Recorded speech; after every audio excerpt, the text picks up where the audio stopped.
పశ్చిమ బెంగాల్ ఎన్నికల ప్రక్రియపై కాంగ్రెస్ ఎంపీ శశి థరూర్ అనుమానం వ్యక్తం చేశారు. ఓటర్ల జాబితా నుంచి భారీగా పేర్ల తొలగింపు, అప్పీళ్ల పరిష్కారంలో జరిగిన జాప్యం ఎన్నికల ఫలితాలపై తీవ్ర ప్రభావం చూపుండొచ్చని అభిప్రాయపడ్డారు.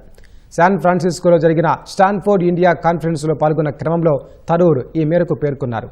ఎస్ఐఆర్లో భాగంగా బెంగాల్లో సుమారు 91 లక్షల పేర్లను తొలగించారని థరూర్ చెప్పారు.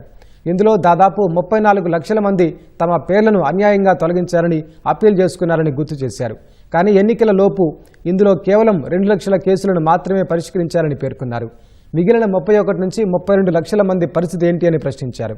భవిష్యత్తులో విచారణ జరిగి వారు అర్హులని తేలినా ప్రయోజనం లేదన్నారు. బెంగాల్లో బీజేపీ సుమారు 30 లక్షల ఓట్ల ఆధిక్యంతో గెలిచిందని శశి థరూర్ తెలిపారు. అదే సమయంలో లక్షలాది ఓటర్లు అప్పీల్ పెండింగ్లో ఉండటం ప్రజాస్వామ్యపరంగా ప్రశ్నలు లేవనెత్తుతోందని అనుమానం వ్యక్తం చేశారు.